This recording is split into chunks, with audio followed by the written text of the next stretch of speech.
we just got back from California for SoCal CanJam 2024. And it was a great show. It was. Very busy.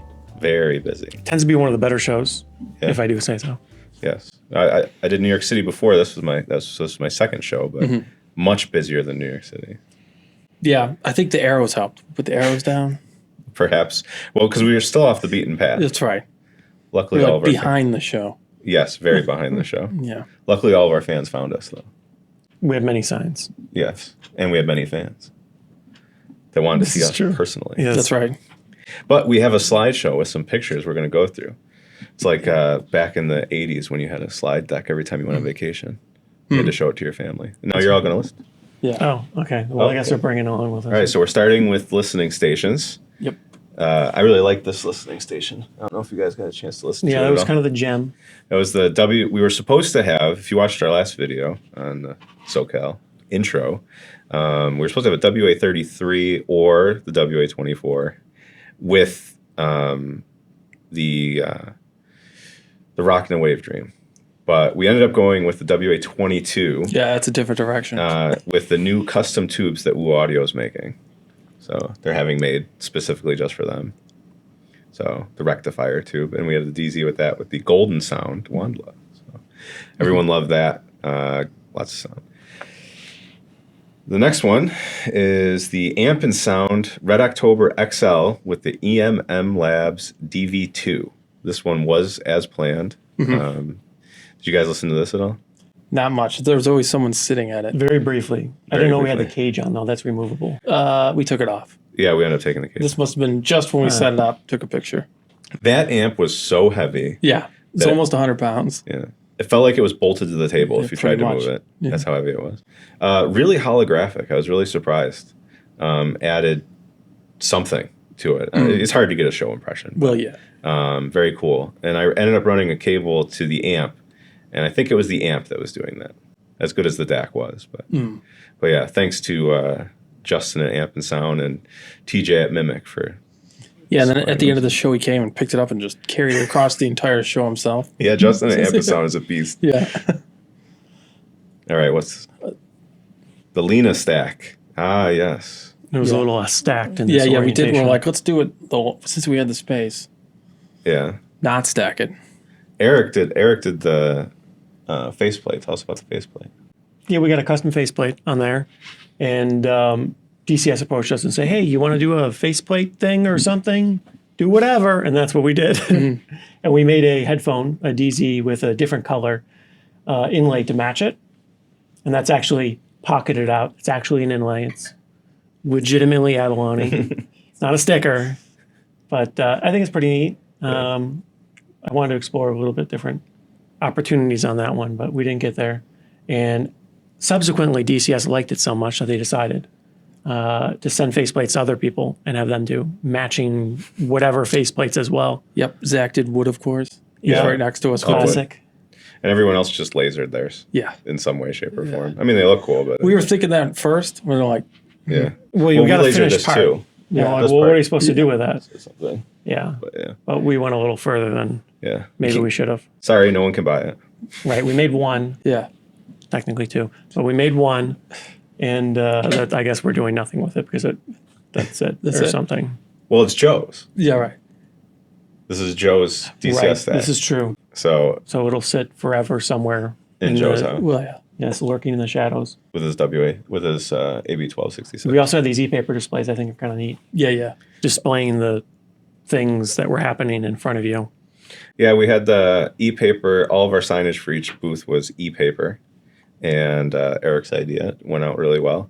And one question we get a lot at New York was, how much does this cost? Right. What is this thing? What is this amp? Remembering all the prices over 6 setups with DACs, amps, headphones, all that. It's like, Yeah. I don't know. I have to check. I didn't get a single question. No, So that was a change. I guess the signs were helpful. Seems so like we're going to it. do that going forward. Yeah. At least for 6 of them. Well, we got many questions, just not about the pricing of the gear. Right, It's exactly. clearly displayed on the displays. Yeah. And at the 11 Audio, I think I took that picture before Michael and Shiny came. But 11 Audio was there. It was my first time meeting them. Yep. Right. It was the first time they were in the States, I think in like 5 or 6 years. Something like that. somewhere around there a bit. So we haven't seen them for some time, but they're the people that make this gear, design and manufacture it in Taiwan, and they flew in just for the show. Yep. Oh, and then we got the There it is. WA24, the big showstopper. Everyone was very excited to hear that. Had some issues with equipment synergy for a while there. So I hope everybody who heard it gives it another shot, either at a different show or at a dealer or something, because it sounded really good with a good DAC pairing, but not so much with some of the stuff they had. Yeah. Yeah. So, but very good. I think it's supposed to replace the WA33 Elite. Right. So, new flagship from Woo. It's pretty solid. And we accidentally shared a room with Woo this year. Accidentally, yeah. Yeah. It was two separate rooms with a divider, and we just let's just remove the divider. So, technically, we did have a 24 in our room. Well, when we showed up to the show, all of everyone's stuff was in our rooms Yeah. with the divider open. Yeah. So we had to wait for them to remove everyone else's stuff. Yes. And we were just like, leave the divider open. So it was kind of like a 12-station room or something. Yeah. With stacks, too. Right. Oh, we got some more pictures. This Yeah. is actually a friend, Nathan. A lot of people know him from online. He's one of the nicest guys ever, and he loves helping out people with IEMs. So he was given, looks like he was given the Tungstens a listen on the Red October. But then here, Yeah. I don't know what that one's called. Yeah.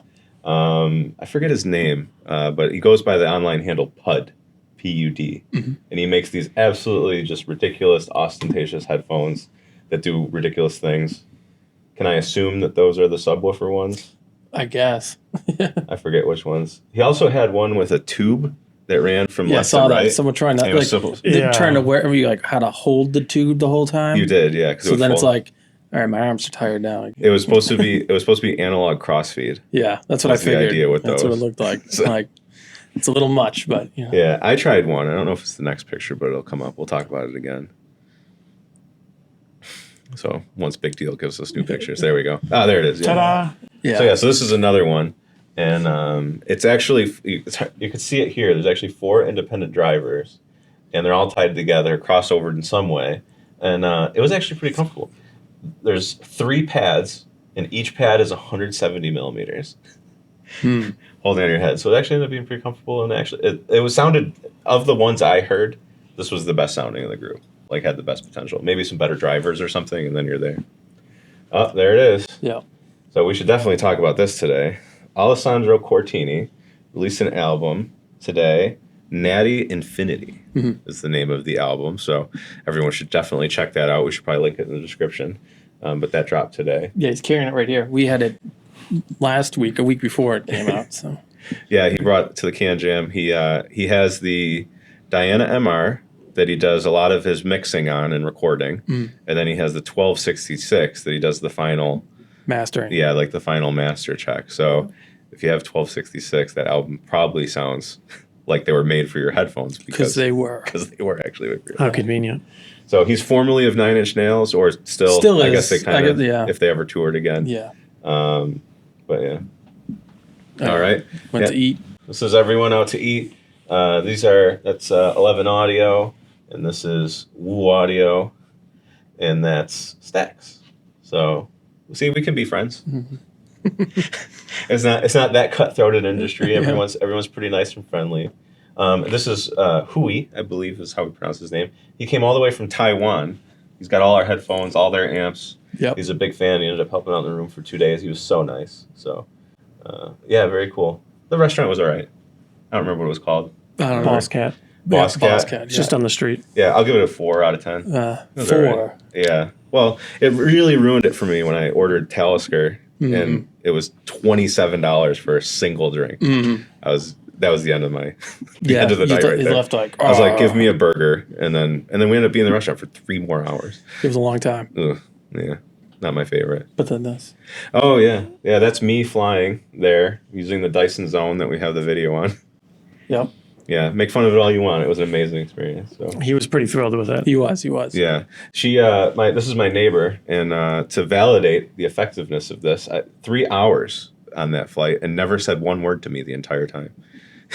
Which wasn't, he was specifically looking for that. Yes. Well, Southwest and their infinite wisdom does not have assigned seating. Right. I'm sure everyone in the world knows this but me. Right. But they did announce that eventually one day. They're going to go to assigned seating. Yeah. And then we looked into it while we were at the gate, and it's like, ended next year they're going to start doing it. So you still got some time. The Mad Max style of survival of the fittest, pick your own seats, I really hated. I was not a fan of that at all.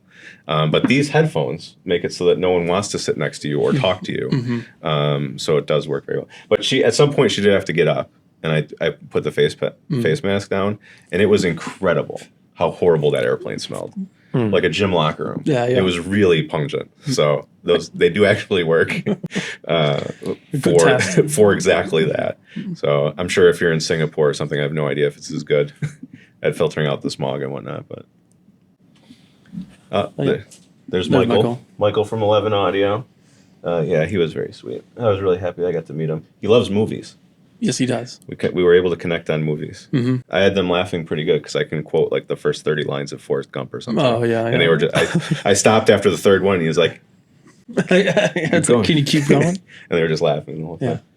Oh, and here's some more listeners. I see a couple other friends here that were in the room. Man, I know like the headphones are great, audio is great, music's great, but really it's the friends you meet along the way. I love meeting people. I love chatting. Except on a Southwest flight. On an airplane, I don't want that. I'm in a tube in the sky. Just leave me alone. That's right. But when it comes to audio and stuff, it was a good time. And look at this, every seat filled. Yeah. It was like that pretty much the whole time. Yeah. Saturday was quite busy, and almost the same through Sunday. So we had more listening areas than before, than possibly ever at least. But we kind of needed a little bit more, if anything. So, maybe next time we'll tack a few more on and see how that goes, because there was a line at many of the stations for a long period of time. Yeah, we had one portable station that was just tube mini and a base. We ended up having two of those, and it was just kind of like, we'll just put it there. We don't even put it back there, plug people's phone in. Even those were filled. Yeah. The entire a lot of people did time. like that. Plugging your phone in, I guess, is They're popular. like, you could just plug in your phone? Most people had Type-C, so we weren't like switching cables around or anything. So. Yeah, people kept plugging in a DZ into one of them. I had to take it away. Yeah, there was a lot of headphones much. moving around all over the place. But the MR is really great. This was Monday morning. Josh Valor, it was one of his first CanJams, maybe second or something, but I know a lot of people got to meet him. We're very excited. It's DMS from the internets as well, and formerly of Abyss. I'm sure everyone recognizes them. This is actually Zach with CMF, one of the nicest people in the industry for sure. So everyone had a great show. I heard that everyone really enjoyed his his seminar. Oh yeah. Yeah. Well, we weren't there, so we didn't hear it, but I guess it was funny. I guess him and Bevan lived it up on stage. There was clips on the internet, but There are. I have not attended. Oh yeah. And then this was after this, we left and went to the beach and got some breakfast tacos, and then went to the airport. Yeah, we had like exactly 1 hour and 15 we had minutes. no or time. It's like right to the beach, found this place, good enough, eat, left. Yeah, we went to the pier at Newport Beach, and we saw the biggest seagulls. Yeah, they're all ever. sitting and they're all so thick. They're like mini turkeys or something. These seagulls are living large. And then we went here and we got real tacos. That's right. And it was absolutely delicious. So although some of us didn't like the shells, but yeah, otherwise it was really good. Yep, and then off to the airport, and that was it. Put that Dyson Zone back on. I should have put it on there. I didn't know. Like, I don't know if it was a combination of smog and the forest fire, but man, my eyes were itchy. Yeah. Pretty much the whole time I was outside. So Get itchy lungs. yeah. That's bad. Well, because it wasn't bad by our hotel. No. But as soon as we got out in the city, it was awful. So yeah. Any other thoughts, takeaways on the show? Another good show. Another good show. Yeah. It'd be nice if there was more of them. They were all just as busy. Yeah, well, the next one we're going to is New York City, so I am very excited about that. Yep. But I do believe our headphones are going to be at Irvana, right, in Toronto. Yeah, when is that? A week or two? 2 weeks? 17th and 18th or something. So coming up very soon, the AB 1266 Dynamar potentially with Quebec Acoustique, and what was the other one? EQ something. I'm not sure. I don't know.